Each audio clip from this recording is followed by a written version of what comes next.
नमो भगवते वासुदेवाय। निर्जला एकादशी। ज्येष्ठ मास के शुक्ल पक्ष की एकादशी को निर्जला एकादशी कहते हैं।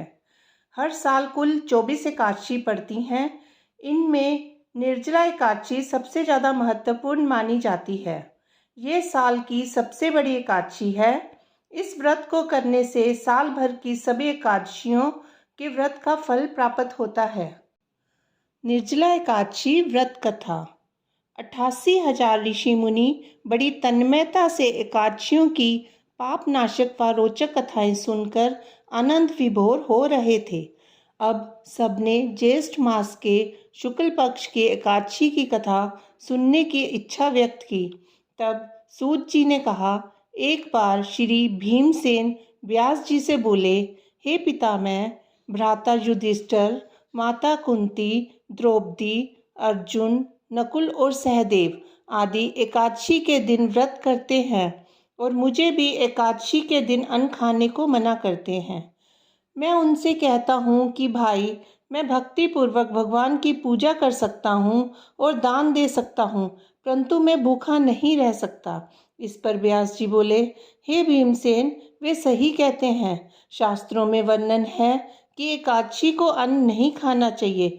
यदि तुम नरक को बुरा और स्वर्ग को अच्छा समझते हो तो प्रत्येक मास की दोनों एकादशियों को अन्न न खाया करो। इस पर भीमसेन बोले, हे पितामह, आपसे प्रथम कह चुका हूँ कि मैं एक दिन एक समय भी भोजन किए बिना नहीं रह सकता।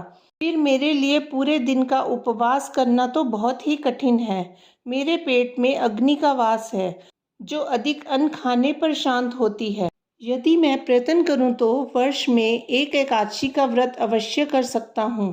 अतः आप मुझे कोई एक ऐसा व्रत बतलाइए जिसके करने से मुझे स्वर्ग की प्राप्ति हो सके। श्री व्यास जी बोले, हे वायुपुत्र, बड़े बड़े ऋषि और महर्षियों ने बहुत से शास्त्र आदि बनाए हैं। यदि कलयुग में मनुष्य उन पर आचरण करे तो अवश्य ही मुक्ति को प्राप्त होता है। उनमें धन बहुत कम खर्च होता है। उनमें से जो पुराणों का सार है वह ये है कि मनुष्य को दोनों पक्षों की एकादशियों का व्रत करना चाहिए। इससे उन्हें स्वर्ग की प्राप्ति होती है। श्री व्यास जी बोले, हे भीमसेन, कृष्ण और मिथुन संक्रांति के मध्य में ज्येष्ठ मास की शुक्ल पक्ष की एकादशी होती है। उसका निर्जल व्रत करना चाहिए। इस एकादशी के व्रत में स्नान और आचमन करते समय यदि मुख में जल चला जाए तो इसका कोई दोष नहीं है, लेकिन आचमन में 6 मासे जल से अधिक जल नहीं लेना चाहिए। इस आचमन से शरीर की शुद्धि हो जाती है। आचमन में 6 मासे से अधिक जल मद्यपान के समान है। इस दिन भोजन नहीं करना चाहिए। भोजन करने से व्रत नष्ट हो जाता है। यदि सूर्योदय से सूर्यास्त तक मनुष्य जलपान ना करे तो उसे 12 एकादशी के फल की प्राप्ति होती है। द्वादशी के दिन सूर्योदय से पहले ही उठना चाहिए। इसके पश्चात भूखे ब्राह्मण को भोजन कराना चाहिए। तत्पश्चात स्वयं भोजन करना चाहिए। हे भीमसेन, स्वयं भगवान ने मुझसे कहा था कि इस एकादशी का पुण्य समस्त तीर्थों और दान के बराबर है। एक दिन निर्जला रहने से मनुष्य पापों से मुक्त हो जाता है। जो मनुष्य निर्जला एकादशी का व्रत करते हैं उनको मृत्यु के समय भयानक यमदूत नहीं दिखते, बल्कि भगवान विष्णु के दूत स्वर्ग से आकर उसको पुष्पक विमान पर बिठाकर स्वर्ग को ले जाते हैं। संसार में सबसे श्रेष्ठ निर्जला एकादशी का व्रत है। अतः यत्न पूर्वक इस एकादशी का निर्जल व्रत करना चाहिए। इस दिन ओम नमो भगवते वासुदेवाय इस मंत्र का उच्चारण करना चाहिए। इस दिन गोदान करना चाहिए। इस एकादशी को भीमसेनी या पांडव एकादशी भी कहते हैं। निर्जल व्रत करने से पहले भगवान की पूजा करनी चाहिए और उनसे विनय करनी चाहिए कि हे भगवान, आज मैं निर्जल व्रत करता हूँ। इसके दूसरे दिन भोजन करूँगा। मैं इस व्रत को श्रद्धापूर्वक करूँगा। मेरे सब पाप नष्ट हो जाएं।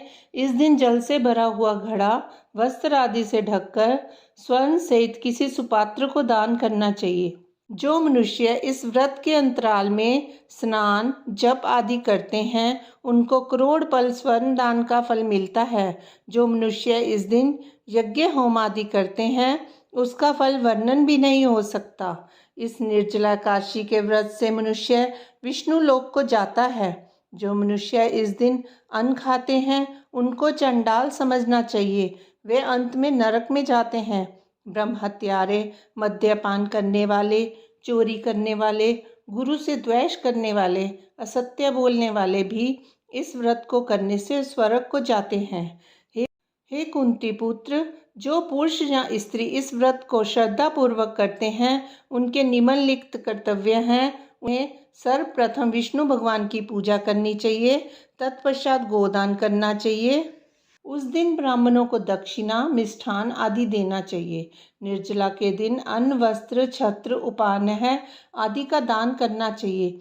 जो मनुष्य इस कथा को प्रेम पूर्वक सुनते व पढ़ते हैं वे भी स्वर्ग के अधिकारी हो जाते हैं।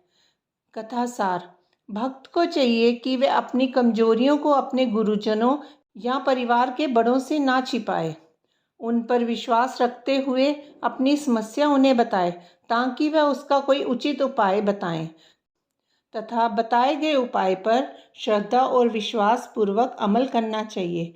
अपने पितामह व्यास जी की कृपा से भीमसेन भी एक एकादशी का व्रत करके सभी एकादशियों का फल प्राप्त करके स्वर्ग के भागी बने। ओम नमो भगवते वासुदेवाय।